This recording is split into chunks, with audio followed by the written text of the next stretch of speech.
Hi, mga batang Maynila, mga nanay at tatay ko, at minamahal kong mga lolo't lola. Magandang hapon po sa inyong lahat, at sana po nasa mabuti kayong kalalagayan ngayong oras na ito. Live po tayo dito sa office today in City Hall. Dala po ng may nangyaring isang insidente noong Pasko, at meron pong barilan nangyari sa Tondo, at ito pong mga suspect ay nadali po ng Manila Police District, particularly yung Rahabago kayo, di ba? Yes.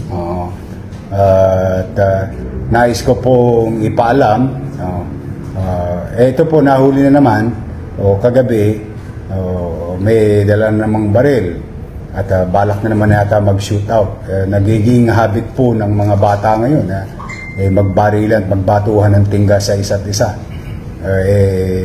Yung pobreng biktima dumayo lamang, dumalaw lang sa kanyang mga kakilala sa Tondo at naging biktima ng shoot out, no?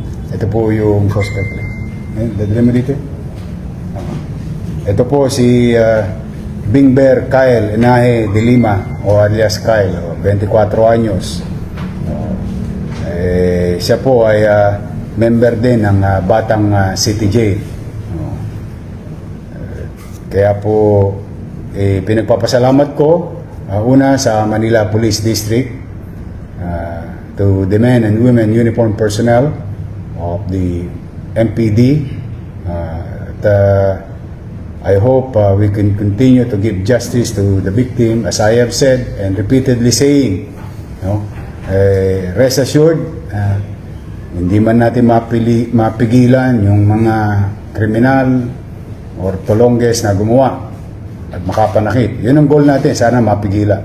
Pero kapag ginawa nila sa Maynila, o gaano man katagal o kabilis, ay kailangan managot sila sa mata ng batas.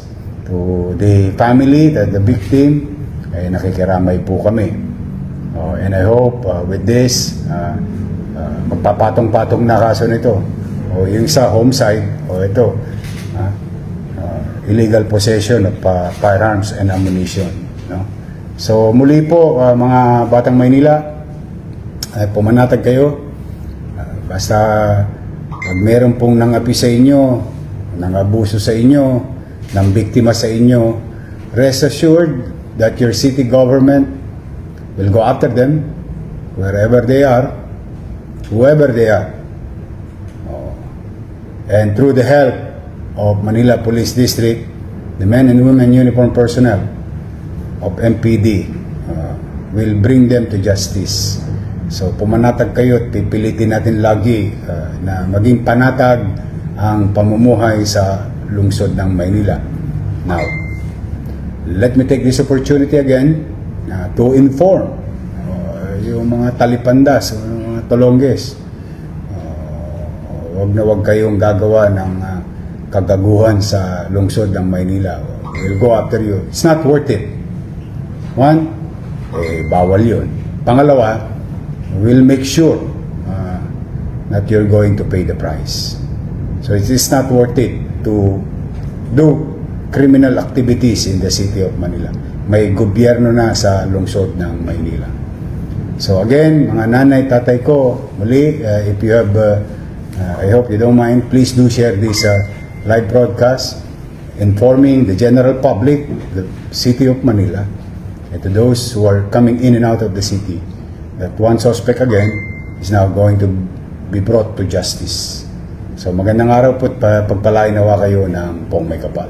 Maraming salamat po. Thank you, pare. Yeah. Congrats, ha. Thank you. Oh.